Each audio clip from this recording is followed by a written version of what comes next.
definitely. Okay, we'll get underway with the 6 p.m. meeting of the Beal Early Childhood Center Building Committee for Tuesday, May 8th.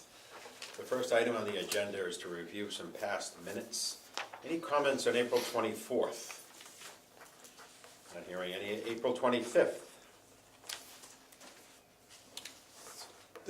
Just, One clarification relative to... although I think it's the 26th, actually. Okay, the 26th.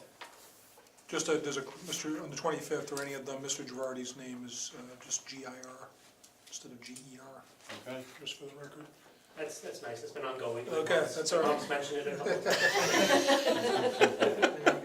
Welcome to my world.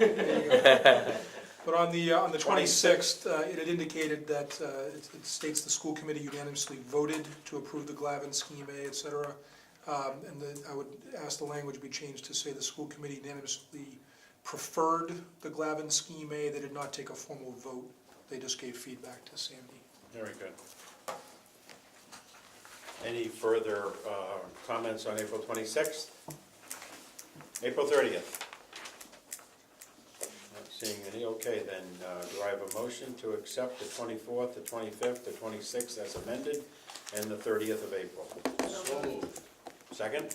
Second. Motion has been made and seconded. All those in favor shall signify by saying aye. Aye. Those opposed, it's unanimous. We have no bill schedules or warrants this evening. Hello, Katie, how are you? Fine, thank you. Item 4, we will hear the reports and review and act on the following matters. The report from the owner's project manager. Paul? I provided a budget update, and it's just everything's proceeding as planned in the budget and tracking as expected. We are on schedule for the submittal of the PSR, Preferred Schematic Report, to the MSBA and to begin the schematic design. And we will have there's a new slide that we haven't shown yet that it will be part of the presentation tonight to the Board of Selectmen, but it summarizes all the cost data for the design bid build option and for the CM at risk option. I can just pass that around so when people see the presentation, it won't be anything new. You may recall a couple of weeks ago, Paul focused on this particular element of costs that are covered but capped, and costs that are uncovered. And it seemed this evening to be important to specifically call out and offer some of those specifics as people understand, how we started at 52% reimbursement, maintain that for a chunk of the project, but overall it's reduced because of the impact of those elements of cost.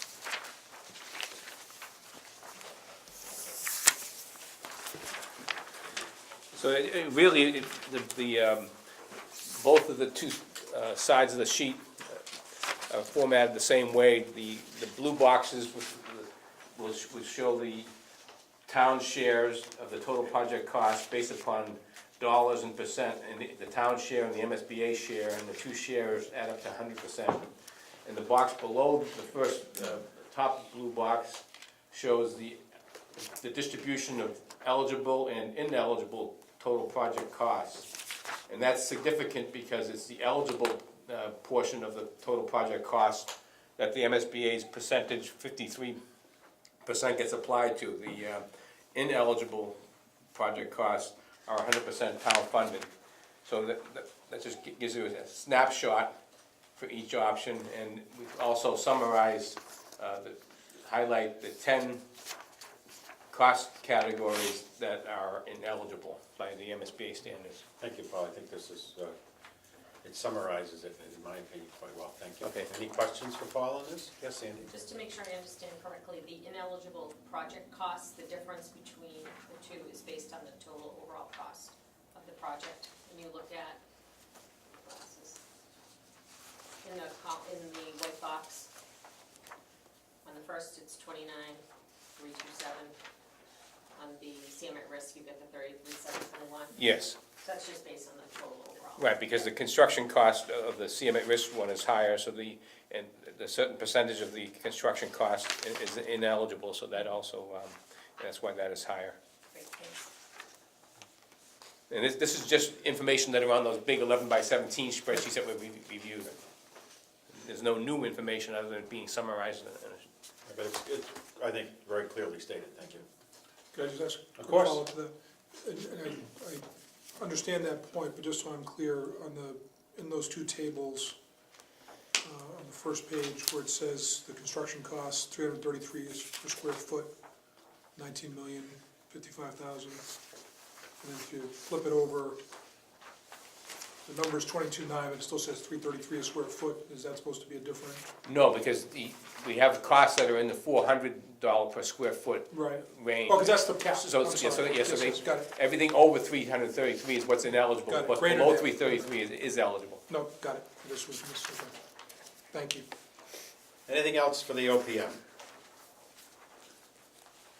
If not, could we move to 4B, to report from the architect? Sean, pipe in with me when Yeah. as appropriate.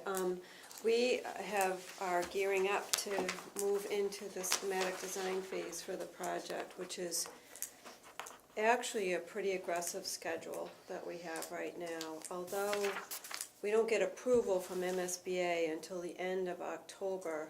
If you recall, we have to submit in mid-September, September 12th, I believe, is that time. So that's our deadline, and just as you experienced with the PSR, ahead of that is about a month-long estimating process.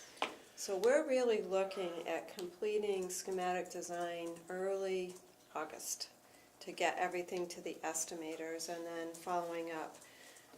And so there will be a number of decisions that need to be made, some significant meetings, not necessarily by the building committee, but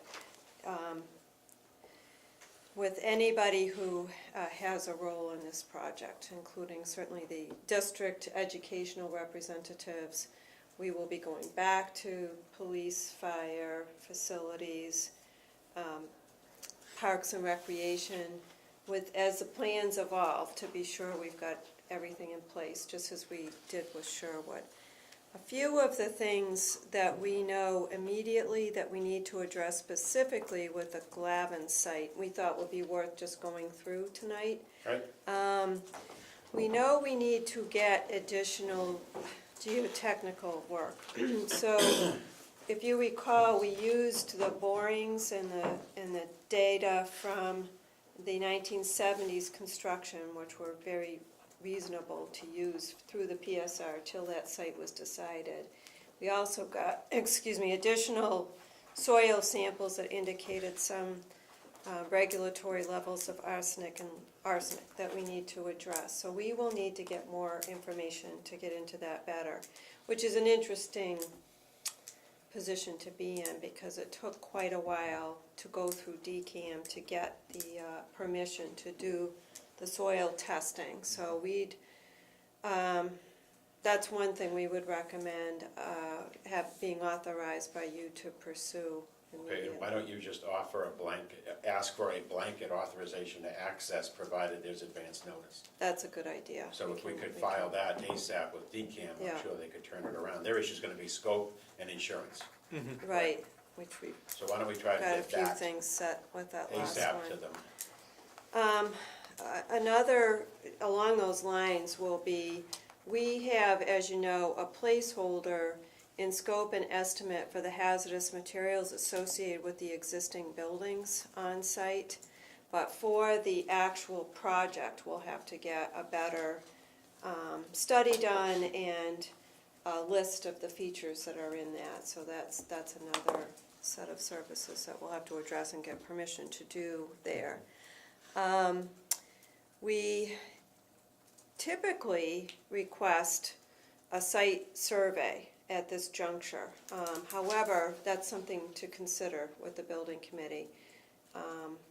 Our assumption, right or wrong, is that when the acquisition goes through, there will be a legal meets and bounds definition of this site. I don't know if that's correct, because we have the different parcels included. I prefer not to spend money on that now and Right, prefer it so- at the end, if we have a Great. real project. Great point. I think that's the way we would recommend going with it. We do have enough information, site survey information, even in terms of where utilities are located and topography, to continue through schematic design, which should get us past that, obviously, the acquisition period. And then at design development early fall, we would recommend getting the full Yeah. survey done for the set. Mhm. And then, we need to get a flow test done for, the fire protection system to determine what the water pressure is there. So I assume we would work through DPW to make that happen, is that correct, We can get Mr. that. Cox? Okay, all right, so we'll do that. And the final item is the Lake Street realignment, and a discussion about, currently, as you know, we have that as a placeholder in our budget. It's somewhat schematic, if you will, diagrammatic, if you will, really. The options with this, of course, are to separate it from our project, make it a town project, a completely separate project for any number of reasons. We can keep it in our project, but it typically is not. This type of thing, I don't know if you've had experience with this, Paul, in terms of public ways, it's typically done as a separate project outside of the school project, and we work within the boundaries of the area that we have. And there are a number of reasons for it. It obviously impacts many things in town in terms of some of the things we brought up that we used as assumptions for our placeholder. Do the utilities remain where they are? The road moves, do they not? The sidewalks, certainly lighting presumably would change or be even enhanced for that. So that's, our recommendation is for it not to be included in the school building project per se, but I know there are a number of other issues around that, so bring that up for discussion, and we will need to resolve that in the near future in terms of whether you want to include that in our scope or not. So, I think that's it, right, Sean? That was all the- Yeah. Yeah. no, Okay, so, I'm sorry, go ahead. Just a question. You separated out the roadway, but seem to keep the demolition of the building in your scope? Well, that would be another option, great point. That would be another option to, for us to assume that that would be done by the town? Is that the Well, question? I'm or- not sure. It whether certainly to could ask be for done that by or not. others, it definitely could be done by others, it could be a benefit to expediting the schedule of the project. Wait a second, though. How do we pay for this? Well, that's my. The only way to pay for this project, and this is why I still think the road needs to be in, is through one comprehensive question. The estimate of the road, even if it were cut in half, is half of our chapter 90 every year. Right, So to right. think there's another pot, I think is unrealistic. I don't see another option. I think what we need to do is line these up and then go and, perhaps there's a brownfield grant that we could try to get towards the demo or something along these lines. MSBA allows you to go out and get grants and Right. apply money, right? I think that, I mean, in my thinking of this, as Katie was discussing this, was that you could have a single general contractor bid on the building work, the roadway realignment, and the demo and abatement. And that's all within the project budget, but also within the contract, with the project budget, you could issue 3 separate contracts, it's still all within the scope of the total project budget. And maybe we'd have to study it, but the roadway construction would not be applicable to chapter 149. And maybe you get a little bit broader participation, or maybe you get the same participation, because these people would be subcontractors to the chapter 149 building contractor. So, but you might avoid a little bit of a markup, either those 3 elements, abatement and demolition, the building of the new building, and the roadway would all be under the total project cost budget that we submit to the MSBA. Now, we could contract for all three elements under a single contract, or we could contract them separately, but, and we have to just decide, maybe we might determine there's a little bit more competition for putting the roadway out separately. There might be some schedule advantages or Well, it's not. conceivable that there's water and sewer work that wouldn't be part of this project, but should be done in that stretch of Lake Street. So that could be, I don't wanna get ahead of Right. myself here, but I see this as a road job, and then within the parcel of Glavin, a demo and a vertical job. So I'm seeing two jobs, I hadn't envisioned breaking them up. But I would be very fearful of breaking up any of the work on the site. It strikes me as being simply a recipe for contractors pointing fingers at each other. Got John? I would have no problem with a separate demolition contract in that you're not paying a markup to the general for that. And the specifications can be written that you could even issue a separate contract for hazardous materials remediation. And you'd have straight asbestos contractors, for instance, bidding the job. And that way we're avoiding the general contractor's markup. If it's included in the building project, the demolition contractor is gonna look at this as, I'm gonna be waiting for retainage for a year, and that's gonna increase your costs.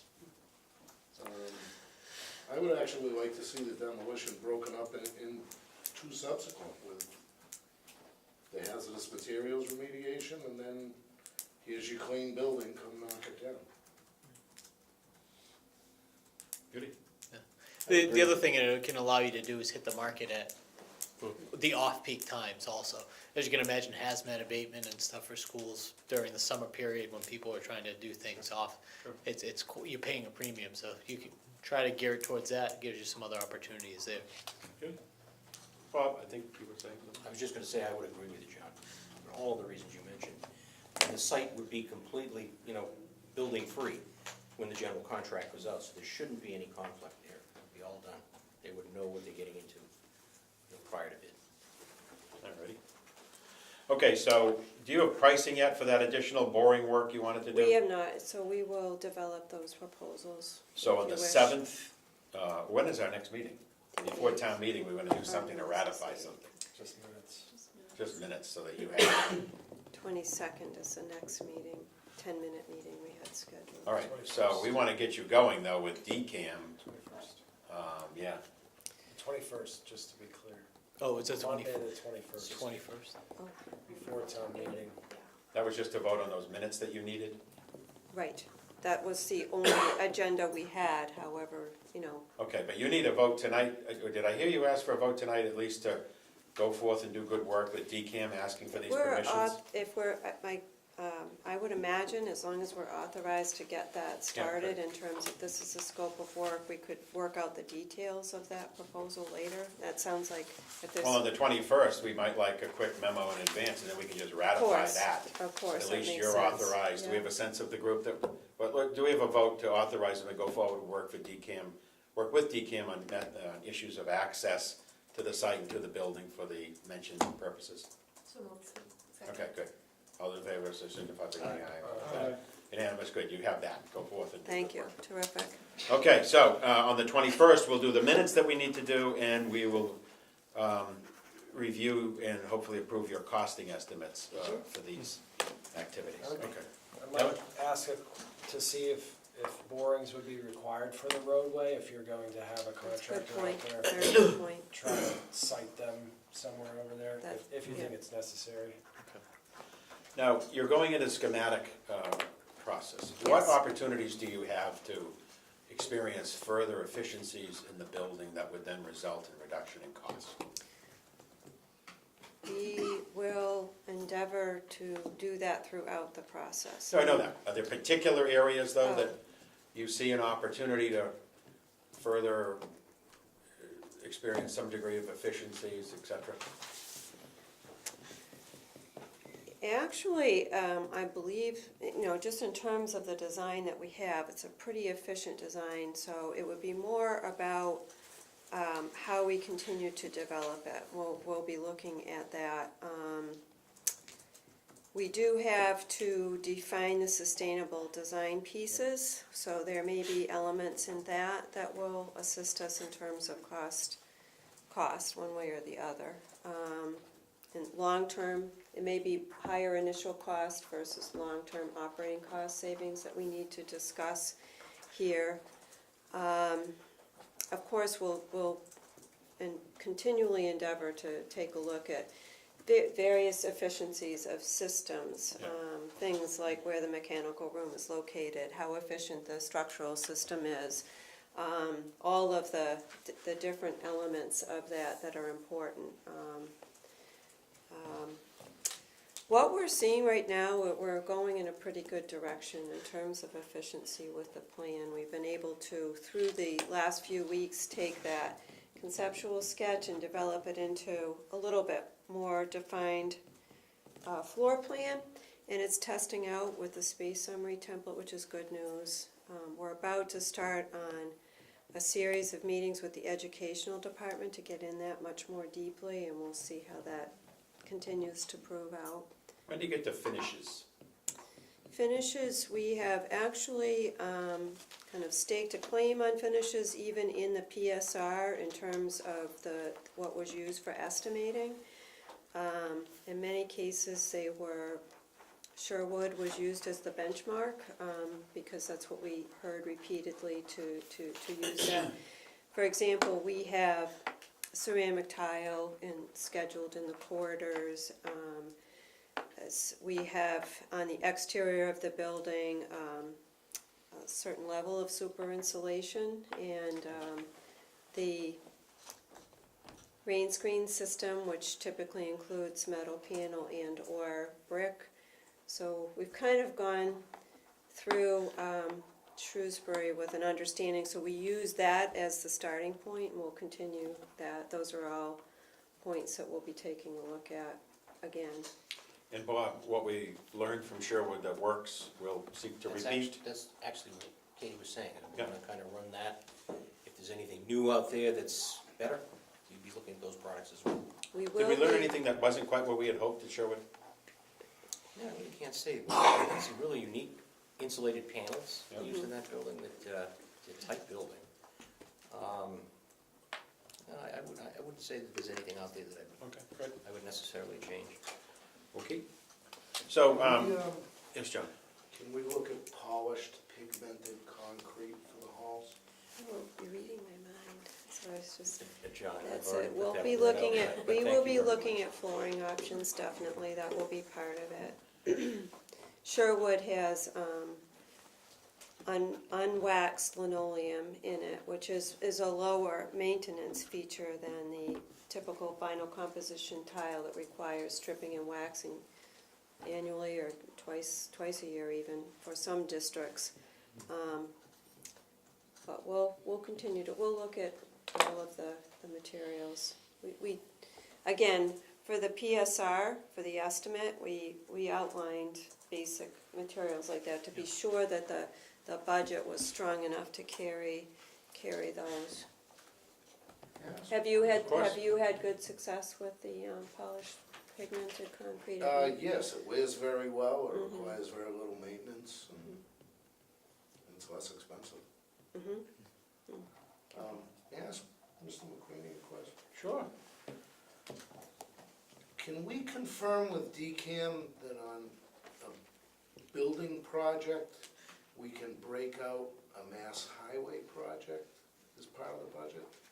Yeah, we can confirm that to make sure that wouldn't have any bidding problems. At face value, I think we could, but we could check with Well, I'm DCAM starting as to well think as about how this state works. And the Office of Inspector General has a bid protest division. They're always very helpful with those kind of questions. Yeah, that might be a decent But I wouldn't see that they would touch, because the roadway would be done within the But right. it's all under a building contract. If But we this could break is done it under out, separate now it's contract. a mass highway contract. But it's really, it wouldn't be mass highway. It would be a town contract, though. What I envision would be a town contract, not a mass, I mean, you have similar specifications to highway contracts as far as materials and such, but It would be similar to when the town would build a roadway. Correct. It would be that kind of contract would be 30 let out. PM job. Yeah, But it wouldn't be 149, it would wanna be chapter confirm 30. I think we you, can do that. wouldn't be a problem. Yeah. I would definitely, since, I think it's a good idea to check, and like, as I mentioned, DCAM is a good resource as well as the Office of Inspector General. Thank you. Okay, so, remaining, you mentioned your schedule. To the extent you can look out your schedule to that deliverable date, if we need to start posting other meetings, it would be very helpful to know that Suggestions should backfill well in this. advance Yeah. because of other commitments. I would say at this moment, we'll definitely get you some definitive dates, but given that we're working through it now, our normal monthly meeting at this point should suffice to give you updates as we're working in the background with the public school district and facilities and other town entities. One date that I know we're currently looking at, we're looking to do the same progression for review and approval that we have been doing. We'll upload on a Thursday, and that subsequent Tuesday, we'll ask you to vote. And that Tuesday that we're targeting right now is not September 4th. So, with that being said, we are uploading on August 30th is what we're targeting. This is all very preliminary at this point, but that I can say with pretty good confidence that no, September 4th, we're gonna need a vote before that second Tuesday, which would be our normal monthly meeting, in order to hit the 12th deadline is when it has to go to MSBA, and that's a hard date. Well, is this another one of these where we have to coordinate with Sandy to make sure Yes. she's not put in an odd Yeah. position? That's a good point, Yep. so we can. Okay, so why don't you guys talk school committee schedule Okay. so that that can be run out in advance? Okay, and if you're trending in an upward direction, please advise the manager as soon as possible, because we don't want to go in an upward direction. Okay, anything else on that item? Any other update? No, Okay. so other questions? Review and act on the procurement method of design, bid, build, Mass General Law, Chapter 149, or construction manager at risk, Mass General Law, Chapter 149A. I think this horse is pretty well beaten, but anything else that has come to light since we last discussed it? I have nothing more to offer, but if any people have had any questions about what was presented over the number of meetings, I'd be happy to entertain any Any questions about questions the for process. the OPM or the architect? No, okay, anybody want to throw some ideas out there? John? I am going to support a design bid build in that this additional money for CM at risk, I could see it on something like the library project where it's a very difficult renovation, tying into old systems. But we have truly a greenfield project here. And it has been my experience on construction management projects that as the early trades, structural steel, concrete foundations, start to come in under budget, it becomes viewed as time to spend money. And I think you wind up with projects that meet your budget instead of your basic needs. I think if we hold with a tight specification and put it out to bid, I've survived the Lamro Pagano specifications. And they write a tight spec. And the project will be bonded, will be guaranteed it will be finished, whether it be by the person who started the project or someone else. That having the bond does guarantee that the project will be built according to plans and specs. If our architect and our owner's project manager do their jobs of due diligence of watching the channel. Very good. Any other thoughts on this matter? Jim? Yes. I would support the construction manager at risk procurement method for the project. I think the value lies in the streamlined process, cost certainty, and a better built product. I think the CM at risk procurement method gives the owner the opportunity to take advantage of input and expertise of the contractor prior to the start of construction. I think the ability to work collaboratively with the contractor from the outset will help reduce the construction timeline by months and maybe even a year in this case, and bring about price stability.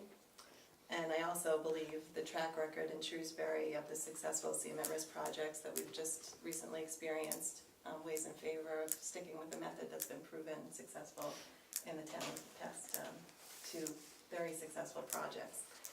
And I think it also eliminates an us versus them mentality in a lot of respects, and seeing it from a construction litigation perspective, I think we'll realize some serious cost savings on claims and litigation down the road, and I think it's well worth it. Further thoughts of the committee? Sandy? I also agree with CM at risk, and I think from my perspective, the ability to pick that contractor and know that this is a quality individual or group that you're gonna work with, and the prospect of us, and if I remember correctly, we could get this a year earlier. This could be done quicker, which for the overcrowding issues and things we're looking at from an educational perspective, I think would be a big boost for the community that way. But I just think control, having that one control over the project is beneficial. Further comments? Make a motion. Okay, not hearing any. I am in favor of the design bid build because I think this is a straightforward project. I have studied all of the material that Paul has given us, and certainly there are great arguments for the manager at risk. However, we are not in this case taking an old building and trying to graft it onto a brand new building as we did successfully at the library.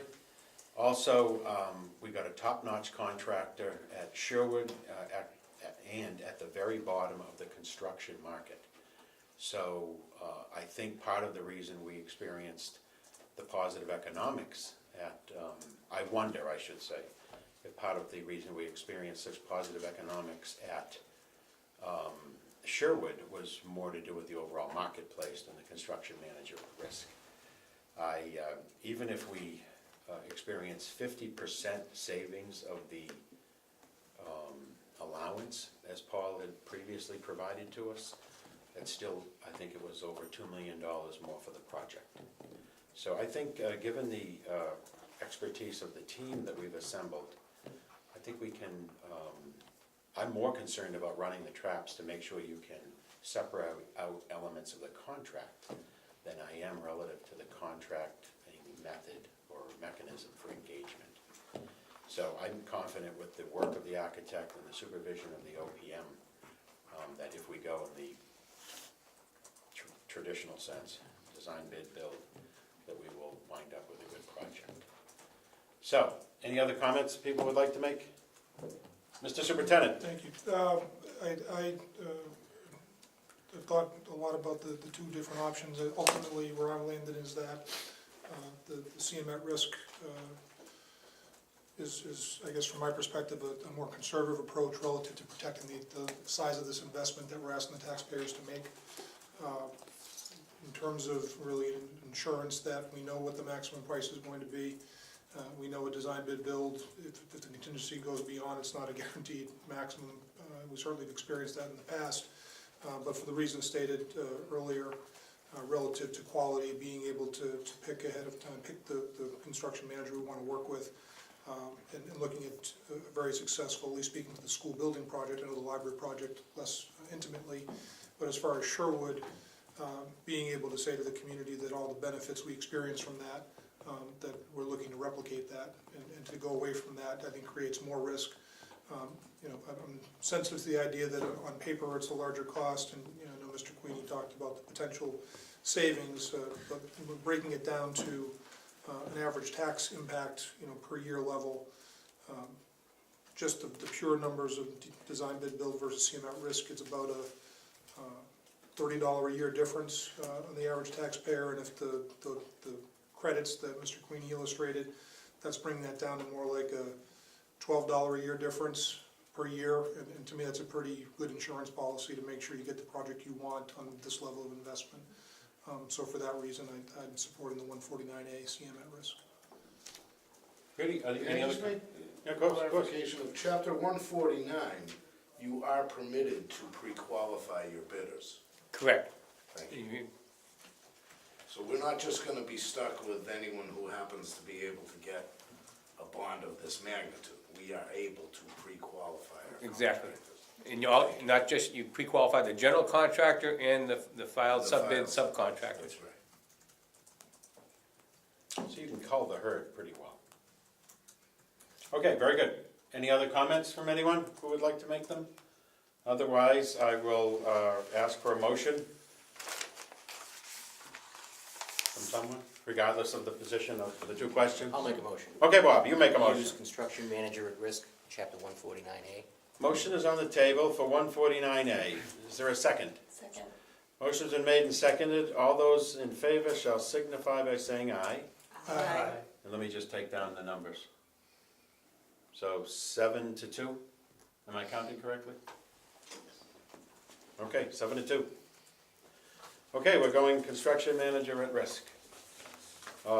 Set the date for the next meeting, which is, what time did we have on that one? 6:50.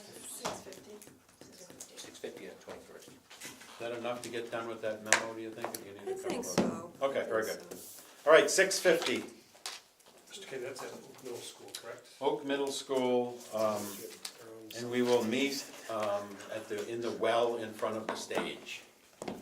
Okay, Very good. great. Val, you post that. Yes. Oh, yeah, Val, take care of all that. All right, is there anything else to come before the committee? If not, then we will entertain a motion to adjourn. Second, all those in favor? Unanimous, so we're gone at 6:37.